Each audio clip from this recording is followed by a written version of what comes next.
Okay, so we're starting here with line 701, and we've just had a few lines before a simile which is about Turnus.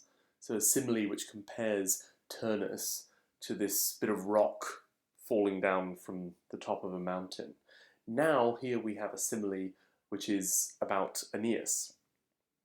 And so Aeneas is described as quantus athos. Now, quantus means as big as.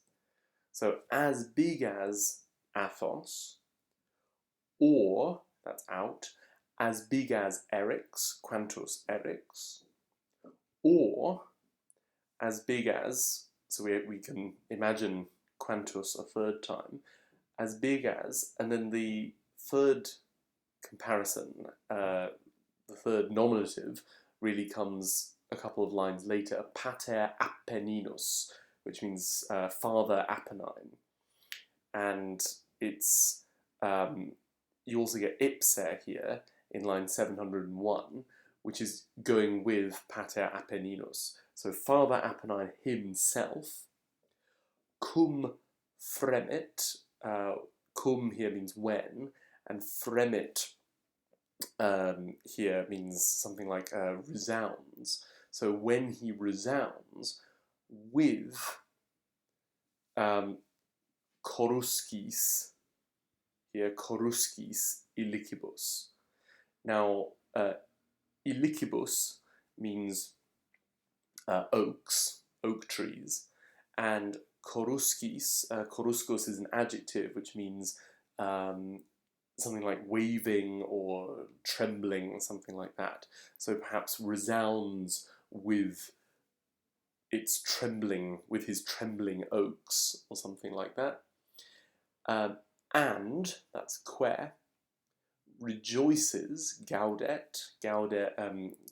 is I rejoice, rejoices in his nivali vertica. Now, nivalis is an adjective that means snowy or white like snow, and then vertica is peak, and these are both ablative. So literally rejoices with snowy peak, or rejoices in his snowy peak.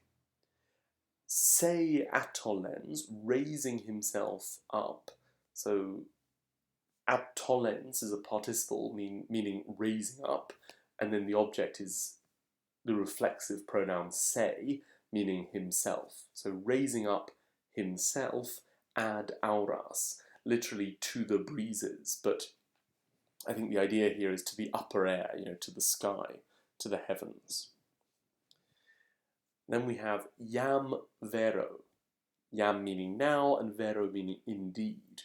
So now indeed, omnes, everyone, all, convertere oculos, turned their eyes. So convertere is here the poetic form. It's not the infinitive, it's the poetic form of converterunt, so the third person plural perfect.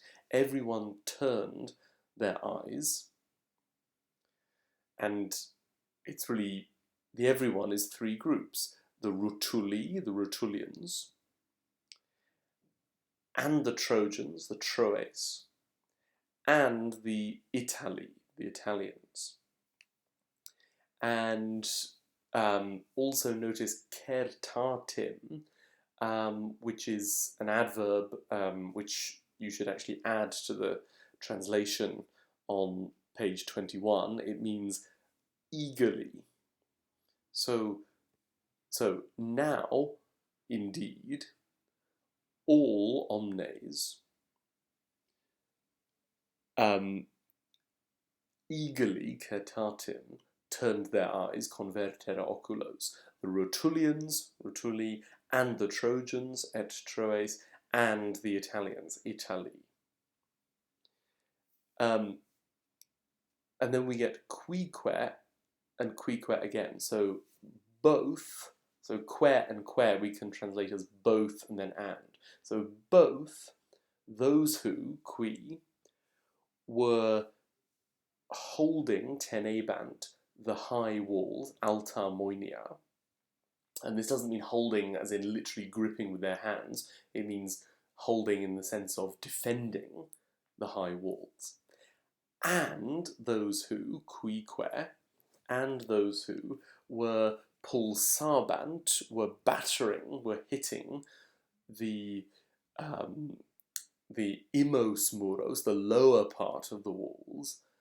Imos meaning the bottom, literally the bottom walls, the lower part of the walls, with an aries, which is a ram, in the sense of a battering ram, a piece of siege equipment.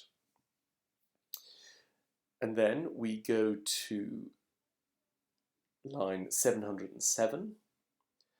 Armaque deposuere armis, which means, and they took off. This is again a poetic form of the verb, so deposuere, even though the ending ere looks like an infinitive, it's actually deposuerunt, third person plural perfect. They took off the arma, the arms, or the armour, from their shoulders, umeris. This is ablative, meaning from their shoulders. And then we have a new subject, Latinus ipse, Latinus himself. Stupet is stunned, is amazed. And then this introduces an indirect statement. So he is amazed that. And then we get an accusative, which is ingentis viros. And then two infinitives, coi isse and cernere. So Latinus himself is amazed that the huge men, ingentis viros, and ingentis here, this is a poetic form for, in prose this would be ingentes. So these are both accusative, ingentis and viros. He's amazed that the huge men, born genitos, from, or sprung from, diversis partibus, diverse parts, or different parts, of the world, orbis. So again, diversis partibus, this is ablative, meaning from, born from, sprung from, different parts of the world, and then orbis is genitive. So he's amazed that the huge men have coi isse. Now this really means have come together among themselves, literally, have come together inter se, have come together among themselves, and that they are cernere, this is the second infinitive in the indirect statement, and that they are deciding the outcome. Cernere means, deciding the war, deciding the fate of Italy, in effect, deciding the matter with the sword, ferro. Okay, and then we get atque illi, and those men. Atque meaning and, illi meaning they, or those men, referring to Turnus and Aeneas. Then here we have ut plus indicative, patuerunt, so it means as or when. So when the fields, campi, were clear, patuerunt, lay open, were clear, on the empty plain, vacuo aequore. So vacuo means empty, like vacant in English, and then aequore is the plain, or the fields, the plain, let's say.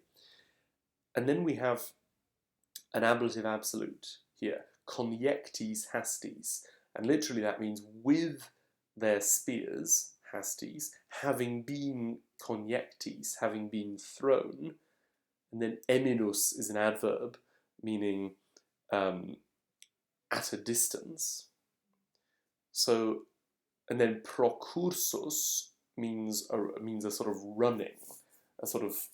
running forwards, and rapido means quick or rapid. So literally this line means, with their spears having been thrown at a distance, in their rapid running, something like that. So I translated this as having hurled their spears at a distance. And what they do is they invadunt Martem. They literally invade Mars. The idea is they rush into battle. This is Mars, the name of the god of war, being used just to mean battle or war. So they rush into battle with shields, clipeis, ablative, with shields, and atque, with resounding bronze, sonoro aere. So sonoro means sonorous or resounding, and aere means bronze.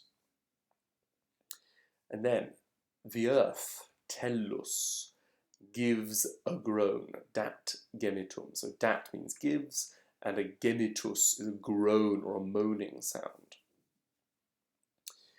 And then tum, with their swords, ensibus, so an ensis is a sword, and this is the ablative plural, so with their swords, they redouble, congeminant, they redouble their crabros ictus, their frequent blows, their frequent strikes.